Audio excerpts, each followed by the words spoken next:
आपल्या सगळ्यांच्या समोर दिलगिरी व्यक्त करतो की मला कार्यक्रमाला यायला बराच उशीर झाला. काय झालं, साधारणतः राज्याच्या जनतेने आपण सगळ्यांनी मला उपमुख्यमंत्री केल्यानंतर आज पहिलाच पुणे शहराचा जिल्ह्याचा दौरा होता आणि त्याच्यावर सकाळपासून खूप महत्त्वाचे अधिकारी लोकप्रतिनिधी हे सगळे भेटत होते. सारथी संस्थेमध्ये देखील जायचं होतं आणि तुम्हाला सगळ्यांना माहिती आहे की मी सहसा कुठल्या कामामध्ये लक्ष घातलं तर फार बारकाईनं ते काम दर्जेदार झालं पाहिजे, पुढेही 50-100 वर्ष ते काम टिकलं पाहिजे, अशा पद्धतीनं माझी भूमिका असते आणि त्याच्यामुळे मला यायला उशीर झाला, त्याबद्दल मी दिलगिरी व्यक्त करतो. आज या कार्यक्रमाचे अध्यक्ष नवनिर्वाचित प्रचंड बहुमताने माझ्या शिरूर आणि हवेली विधानसभा मतदारसंघात निवडून आलेले आमदार माऊली कटके, तसंच सुरेश अण्णा गुले, वैशाली नागवडे, बाळासाहेब ढोरे, उपस्थित असणारे आमचे रवी काळे, नवनाथ काकडे, राजेंद्र खानवे, मोनिका हरगुडे, संतोष कांचन, तसंच आमच्या रसिकाताई आजच त्यांच्यावर तालुक्याची अध्यक्षपदाची जबाबदारी टाकलेली ते आमच्या रसिकाताई चोंदे, बाळासाहेब भोसले, गुलाब चौधरी, सोपान गवारे, प्राची देशमुख, जयेश कंद, रोहिदास टिळेकर, बाबासाहेब ठाकूर, सहदेव शिवले, अनेक माझ्या शिरूर हवेली परिसरातील जमलेले प्रतिष्ठित नागरिक, कार्यकर्ते, प्रमुख सहकारी, ज्यांच्या विनंतीला मान देऊन आपण सगळेजण या ठिकाणी आलेलो आहेत, ते आपल्या लोचनताई शिवले, प्रशांत जगताप, गणेश जगताप, रमेश शिवले, बबनराव गायकवाड, विठ्ठलराव शिवले, विकास जगताप, अक्षय गायकवाड, अमित शिवले, तुकाराम जगताप, ज्ञानेश्वर शिवले आणि सहकारी मित्रांनो,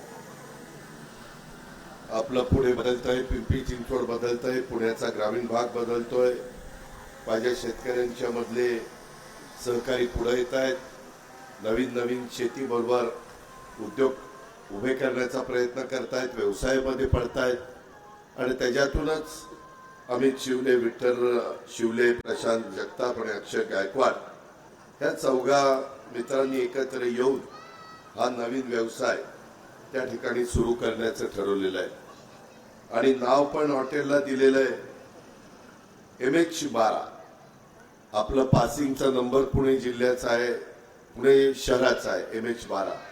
प्रत्येक शहराला वेगवेगळे नंबर दिलेले असतात आणि त्याच्यातनं MH12चा मतितार्थ काय ते मला काही कळलं नाही, पण नाव तर MH12 नावाने चौघांनी मिळून ह्या व्यवसायाची मुहूर्तमेढ रोवलेली आहे. माझ्या ह्या परिसरातल्या नागरिकांना, या महत्वाच्या जाण्या येण्याच्या रस्त्यावरच्या माझ्या सहकाऱ्यांना एक चांगल्या प्रकारचं स्वादिष्ट जेवण मिळावं याच दृष्टिकोनातनं हे हॉटेल या चौघांनी काढलेलं आहे. त्याबद्दल त्या चौघांचा मी धन्यवाद देतो, त्यांचं कौतुक करतो आणि आपल्या सगळ्यांच्या साक्षीने MH12 या हॉटेलचं उद्घाटन झालं असं देखील या निमित्तानं जाहीर करतो. खरं तर स्वराज्य रक्षक छत्रपती आपले शिवाजी महाराज, स्वराज्याचे दुसरे रक्षक आपले छत्रपती संभाजी महाराज, स्वराज्य जननी राजमाता जिजाऊ मासाहेब आणि स्वराज्यासाठी प्राणाचं बलिदान दिलेल्या सह्याद्रीच्या दऱ्याखोऱ्यातल्या तमाम माझ्या मावळ्यांना सर्वप्रथम मी वंदन देखील करतो, त्यांना मानाचा मुद्रा देखील ठेवतो. या महापुरुषाच्या पदस्पर्शांनी पुनीत झालेला हा सगळा पावन झालेला हा परिसर, शौर्य, बलिदान, त्यागाचा इतिहास घडवलेल्या यात श्री क्षेत्र तुळापूर, श्री क्षेत्र वडू बुद्रुक आणि वडूपूरच्या ऐतिहासिक भूमीत आज पुन्हा एकदा या निमित्तानं येण्याचा योग आला आणि मी इथं ज्यामुळे स्वतःला भाग्यवान समजतो.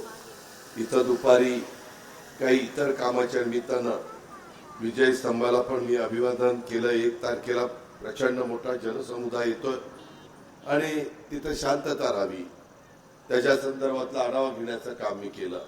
माऊली पण माझ्याबरोबर होतं आणि सुरळीत दर्शन घेता यावं, लोकांची कुठली गैरसोय होऊ नये, आजूबाजूच्या माझ्या सहकाऱ्यांची गैरसोय होऊ नये त्याकरता बऱ्याच गोष्टी, बसची सोय असेल, ॲम्ब्युलन्सची सोय असेल, फायर ब्रिगेडची सोय असेल, आरोग्याच्या चांगल्या सुविधा देण्याची सोय असेल, हिरकणी कक्ष उघडण्याची सोय असेल, माझ्या ज्येष्ठांना थोडासा काही त्रास झाला तर त्यांच्यावर ताबडतोब उपचार करून घेण्याची सोय असेल, अशा पद्धतीनं या सगळ्या गोष्टींचा आढावा आज आम्ही घेतलाय. त्यानंतर श्री क्षेत्र तुळापूरला देखील मी गेलो. मला वडूला पण जायचं होतं, पण मागाशी जाताना कदाचित तुमच्या मनात आलं असेल किंवा हा आपला कार्यक्रम घेऊन पुढे गेला असता तर काय बिघडलं असतं. मला सगळ्या सहकार्यांना सांगतो की मला दिवस मावळ्याच्या आत किमान तुळापूरचं पण परिसरातले सगळ्या गोष्टी श्री क्षेत्र त्या पाहायच्या होत्या. कारण मी कलेक्टरला बरोबर आणलेलं होतं, चीफ इंजिनियर होते, एसी होते, एक्झिक्युटिव्ह होते, आमदार होते, बाकी सगळे माझे सहकारी होते, तिथले माझे सरपंच होते. आणि त्याच्यावर त्यांचं काय मत आहे, प्रत्येकाच्या काही काही विधायक सूचना असतात, प्रत्येकाचं काही मत असतं. आणि अशा पद्धतीचे सार्वजनिक निर्णय घेत असताना, महत्वाचे निर्णय घेत असताना असं कुठं वाटतं कामा नये की हे राज्यकर्ते झालेत आणि मी हम करे सो कायदा, अशा पद्धतीनं यांचं वागणं आहे असंही कुणाच्या मनामध्ये येता कामा नये. आणि ह्याच करता तिथं बराच वेळ मी दिला. मी आपल्या सगळ्यांना सांगू इच्छितो की आता मला काहींनी एक चिठ्ठी पण पाठवली की दादा पुणे रिंग रोडचे पैसे मिळायला उशीर होतो. मी आज रात्रीच, आता ते फडतऱ्यांचं घरातलं एक लग्न आहे, सर्प आपल्या कलेक्टरांच्या मुलीचं रिसेप्शन आहे, तिकडं देखील बाबा धुमाळ आपला एक सहकारी आहे, त्याच्याही घरातलं लग्न आहे. अशा आज लग्नाची मोठी तिथं ह्याची जाणीव मला आहे. मलाही सर्व ठिकाणी जायचं आहे, पण ते झाल्यानंतर मी मुंबईला जाणार आहे. आणि मुंबईला गेल्यावर मधल्या काळामध्ये 2-2.5 महिने आचारसंहिता होती, त्यामुळं थोडंसं कामाला ब्रेक मिळालेला होता. आम्हाला आदेश देण्याचा अधिकार नव्हता. आता मात्र तो अधिकार आलाय आणि सुदैवाने पुन्हा एकदा राज्याच्या अर्थ आणि नियोजन खात्याची जबाबदारी मुख्यमंत्र्यांनी आपल्यावर टाकलेली आहे. आणि त्याच्यातनं आर्थिक शिस्त राज्याला लागावी आणि त्याच्यातून राज्य अतिशय गतीनं पुढे जावं, याच प्रकारचा प्रयत्न देवेंद्र फडणवीस, एकनाथराव शिंदे, मी स्वतः आणि आमच्या मंत्रिमंडळातल्या सर्व सहकारी मित्रांचा राहणार आहे. त्याबद्दल देखील आपण तीळमात्र शंका मनामध्ये बाळगू नका. आज या परिसरामध्ये एकंदरीतच वडूचा कायापालट झाला आणि माझ्या तुळापूरचा कायापालट झाला की प्रचंड मोठ्या प्रमाणावर इथं काही जण दर्शन घेण्याच्या निमित्तानं, अभिवादन करण्याच्या निमित्तानं त्या काळातला स्वराज्य रक्षक छत्रपती संभाजी महाराजांचा इतिहास हा समजून घेण्याच्या करता तिथं इतकं चांगलं करून टाकणार आहे की हिंदीमध्ये, इंग्लिशमध्ये, मराठीमध्ये येणाऱ्यांना देखील 15-15 मिनिटं त्या इतिहास तिथंच आपल्याला त्यांना सांगता आला पाहिजे आणि त्यांना तो समजला पाहिजे. आज ही सगळी कामं करत असताना कुठल्याही प्रकारे कामामध्ये कुचराई होऊ नये. मी आत्ताच कॉन्ट्रॅक्टरला बराच झाडला, त्याच्यामध्ये ज्या गतीनं काम व्हायला पाहिजे आणि स्वराज्य रक्षक छत्रपती संभाजी राजांच्या नावाला साजेस अशा पद्धतीचं तिथलं सगळं काम झालं पाहिजे, ही साहजिक अपेक्षा माझी पण आहे, आपल्या सर्वांची पण आहे. आणि त्यामुळं त्याला लागणारा निधी आपण उपलब्ध करून दिलेला आहे. आता राजमार्ग 117 लोणीकंद ते आळंदी हा त्या बाबतीमध्ये 6 लेनचा व्हावा अशी मागणी आलेली आहे. त्यालाही आम्ही मंजुरी दिलेली आहे. मी आव्हान केल्यानंतर महायुतीचं सरकार येण्याच्या करता तुमच्या माझ्या जिल्ह्यांनी खूप मोठ्या प्रमाणावर महायुतीचे आमदार निवडून दिले. शिरूर आणि हवेलीमध्ये देखील मी आपल्याला आव्हान केलं आणि तुम्ही तेही माऊलीला तिथं निवडून दिलेलं आहे. आणि त्यामुळं माऊलींनी किंवा आमच्या महायुतीच्या कार्यकर्त्यांनी किंवा अजित पवारनी जे काही निवडणुकीच्या प्रचाराच्या निमित्तानं सांगितलेलं असेल त्या गोष्टीची पूर्तता करणं हे आमचं सगळ्यांचं कर्तव्य आहे. कारण एका परिवारात आपण सगळेजण काम करतो. पुणे ह्या भूमी आपली सर्वांची भूमी आहे आणि त्याच्यामुळं इथं कुठं अडचण येऊ नये याकरता आत्ताही मला आम्ही चर्चा करत होतो, तर श्री क्षेत्र तुळापूर ते श्री क्षेत्र वडू याला यायला देखील आम्ही नदीमध्ये 3 लेन जायला आणि 3 लेन यायला अशा पद्धतीचा मोठा पूल करतो आणि तिकडून इकडं माझ्या वडूला यायला देखील सगळ्यांना सोयीचा व्हावं अशा पद्धतीचा एकदम जबरदस्त रस्ता तुम्हाला त्या ठिकाणी करून देतो की लोकांना कुठली अडचण भासू नये अशा पद्धतीने. कारण मित्रांनो, किती इथून पुढच्या काळामध्ये रस्ते झाले तर ते कमीच पडतात. प्रचंड वाहनांची संख्या वाढते. परवा सभागृहामध्ये देखील माऊलींना आपल्या सोलापूर रोडच्या बद्दलचा ट्रॅफिकचा प्रश्न, माझ्या नगर रोडच्या ट्रॅफिकचा प्रश्न त्या ठिकाणी उपस्थित केला. मी पण त्याच्या मागे आहे. ते आपल्याला कुठल्याही परिस्थितीमध्ये नितीन गडकरी साहेबांच्या मागे लागून जिथं त्यांची मदत पाहिजे असेल तिथं त्यांची मदत, जिथं राज्य सरकारची मदत पाहिजे असेल तिथं राज्य सरकारची मदत, असं करून आपल्याला त्या बाबतीमध्ये पुढे जायचंय आणि त्यामुळं आपण ते करायचं ठरवलंय. आज मी निकाल लागल्यानंतर पहिल्यांदाच या परिसरामध्ये आलेलो आहे आणि अर्थ मंत्रालय माझ्याकडे. त्याच्यामुळं पहिला टप्पा या सगळ्या कामाचा आपण मंजूर केलेलाच आहे. ते काम पण सुरू केलेलं आहे. दुसरा टप्पा साधारण 264 कोटीचा आहे. त्याच्यामध्ये वडू आपटी तुळापूर प्रमुख जिल्हा मार्ग क्रमांक 166 हा 18 मीटर रुंद आणि म्हणजे 60 फूट रुंद हा रस्ता 4.5 किलोमीटर ज्याचा मी उल्लेख केला. त्याच्यामध्ये रस्त्याची किंमत आहे 60 कोटी रुपये, म्हणजे जवळपास 14 कोटी रुपये पर किलोमीटर एवढा रस्त्याची किंमत आहे.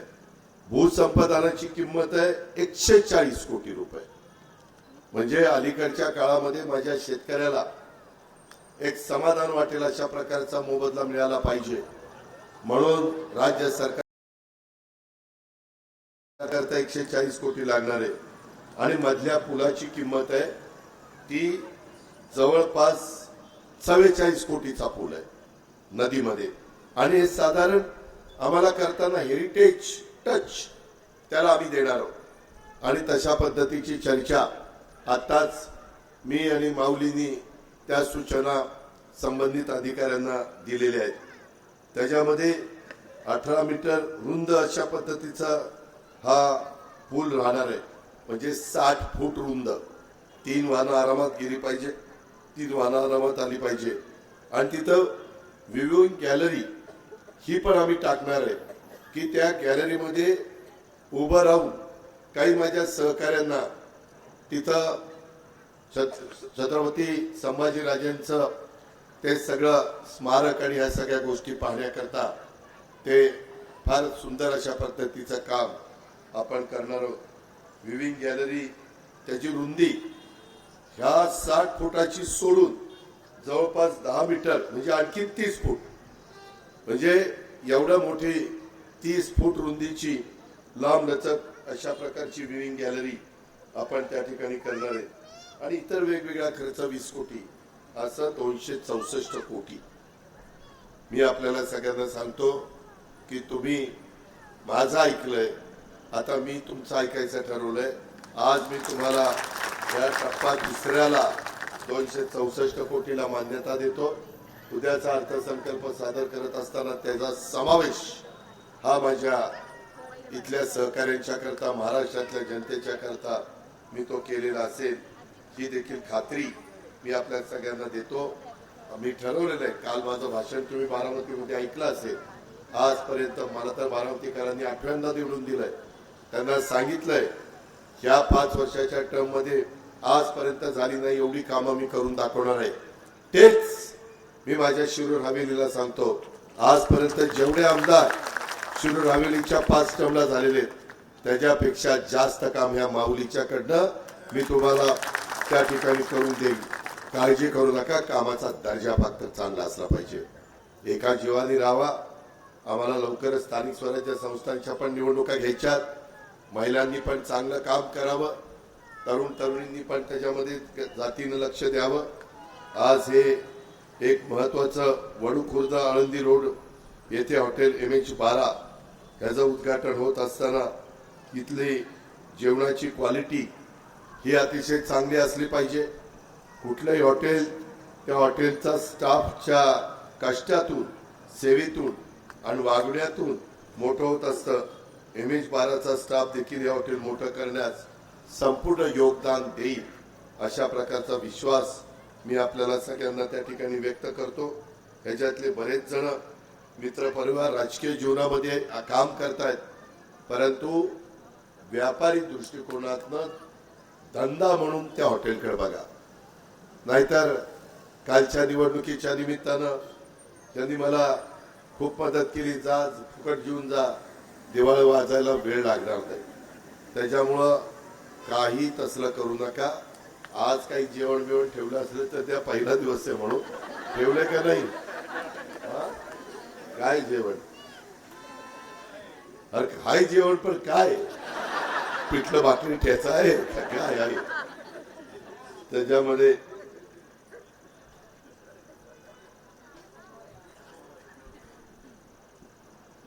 आपल्या इथं मी यशवंत थेऊर कारखाना आणि माझा घोडगंगा सहकारी साखर कारखान्याच्या बद्दल पण मी शब्द दिलेला. इथं संतोष बसलाय, त्याला विचारात जवळपास ह्या निकाल लागल्यानंतर 4 बैठका माझ्या झालेल्या आहेत. सहकार खातं कुणाला जाते ते मी बघत होतो. सुदैवाने तुमच्याच राष्ट्रवादी काँग्रेस पक्षाला मिळालेले, त्याच्यामुळे काही अडचण नाही. आणि त्यामुळं ते सगळं मार्केट कमिटीला विश्वासात घेऊन मी उद्याच जयकुमार रावळ यांना एका कामाच्या करता बोलवलेलं आहे. तर त्यावेळेस हाही मी विषय काढीन. देवराशी माझं बोलणं झालंय, अनासकरांशी माझं बोलणं झालंय. काही वेगवेगळे पर्याय त्याच्यामध्ये आहेत. ते करत असताना मी चेअरमनला पण सांगितलं, संतोषला पण सांगितलं की कार्यकर्त्यांना, शेतकऱ्यांना, प्रमुखांना विश्वासामध्ये घ्या आणि त्या प्रकारे मग पुढे जाण्याचा निर्णय आपण त्या बाबतीमध्ये घेऊ. ते झाली का चर्चा? झाली का नाही अजून? काय नुसतं जॅकेट घालून फिर चर्चा काही होईल ना? जायला मी जॅकेट सोडलं, ही जॅकेट घालायला. गमतीचा भाग जाऊ द्या, परंतु वेळ घालू नका बाबांनो. पुढच्या वर्षी कुठल्याही परिस्थितीमध्ये आपल्याला दोन्ही कारखाने चालू करायचे, त्याच्यात गळीत आपल्याला करायचंय. आपली जी चर्चा झाली ती लोकांना पटली तर तसं ताबडतोब आपल्याला पावलं उचलावी लागतील. घोडवेळीच्या बाबतीमध्ये देखील आज माझं काही सहकार्यांशी ती चर्चा झालेली आहे आणि त्याच्यामध्ये देखील कशा पद्धतीनं पुढे जायचं हे आम्ही सगळ्यांनी ठरवलेलं आहे. सोपान पण इथं आहे. मागाशी शशिकांशी पण माझं थोडंफार बोलणं झालंय.